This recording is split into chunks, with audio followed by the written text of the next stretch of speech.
बच्चों, हमारा आज का टॉपिक है इकाई 1 का चैप्टर 3 उत्पादन लागत तथा आय। उत्पादन लागत का अर्थ उन सभी व्ययों या इनपुट से है जिन्हें कोई उत्पादक प्रयोग करता है, जैसे मशीनों में होने वाली टूट फूट, मूल्यह्रास, पूंजी, भूमि तथा उद्यमी का वेतन जैसी अनेक सेवाओं के बदले दिए जाने वाले पुरस्कार या वेतन या पारिश्रमिक से है। अन्य शब्दों में उत्पादन लागत में वे सभी भुगतान शामिल होते हैं जो दूसरों को उनकी सेवाओं व वस्तुओं के उपयोग के बदले दिए जाते हैं। उत्पादन लागत के भेद या प्रकार। फर्स्ट, द्रव्यिक या मौद्रिक लागत। उत्पादन साधनों को जुटाने के लिए मुद्रा या द्रव्य के रूप में जो व्यय किए जाते हैं उसे मौद्रिक लागत कहते हैं। नेक्स्ट, वास्तविक लागत। उत्पादन साधनों को एकत्रित करने के लिए अनेक प्रकार के त्याग, प्रयास, संयम व प्रतीक्षा करनी पड़ती है। ये समस्त साधन मिलकर वस्तु की वास्तविक लागत कहलाते हैं। अवसर लागत, विस्थापित लागत या हस्तांतरण आय। जो किसी साधन को किसी उद्योग विशेष में बनाए रखने के लिए न्यूनतम कीमत होती है। प्रधान या परिवर्तनशील तथा अनुपूरक या स्थिर लागत। जो उत्पादन की मात्रा में परिवर्तन से परिवर्तित हो उसे प्रधान लागत कहते हैं, जैसे कच्चे माल की कीमत और मजदूरी। उत्पादन लागत का वह भाग जो उत्पादन में होने वाले परिवर्तन के अनुरूप परिवर्तित न हो उसे स्थिर लागत कहते हैं, जैसे भवन का किराया, बीमा किस्त, ब्याज, मशीनों पर खर्च इत्यादि। कुल लागत किसी वस्तु की उत्पादन क्रियाओं में किए गए समस्त खर्चों या व्ययों से है, जैसे कुल लागत का योग स्थिर लागत और परिवर्तनशील लागत दोनों का सम्मिलित रूप होता है। औसत लागत किसी वस्तु की कुल उत्पादन लागत को उत्पादन की समस्त इकाइयों से भाग देने पर जो प्रतिफल प्राप्त होता है, या कुल लागत को कुल उत्पादन से भाग देने पर औसत लागत प्राप्त होती है, जैसे औसत लागत यानी average cost is equal to total cost और डिवाइड बाई टोटल प्रोडक्शन। सीमांत लागत वस्तु की एक अतिरिक्त इकाई के प्रयोग से कुल लागत में जो परिवर्तन होता है उसे सीमांत लागत कहते हैं।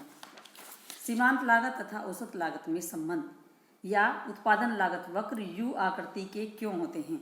उत्पादन में उत्पत्ति के अनेक नियम क्रियाशील होते हैं, जैसे उत्पत्ति वृद्धि नियम, उत्पत्ति समता नियम व उत्पत्ति ह्रासमान नियम। उत्पादन के प्रारंभ में उत्पत्ति वृद्धि नियम के कारण लागतों में कमी होती है, इसलिए सीमांत लागत व औसत लागत वक्र दोनों ही गिरती हुई अवस्था में होते हैं, लेकिन सीमांत लागत के गिरने की प्रवृत्ति औसत लागत की तुलना में अधिक होती है। कुछ समय पश्चात उत्पत्ति ह्रास नियम लागू होने के कारण सीमांत और औसत लागत में वृद्धि होने लगती है, लेकिन सीमांत लागत औसत लागत की तुलना में अधिक तेजी से बढ़ती है, इसलिए उत्पादन लागत वक्र यू आकृति के होते हैं, चित्र में जैसा कि दिखाया गया भी है।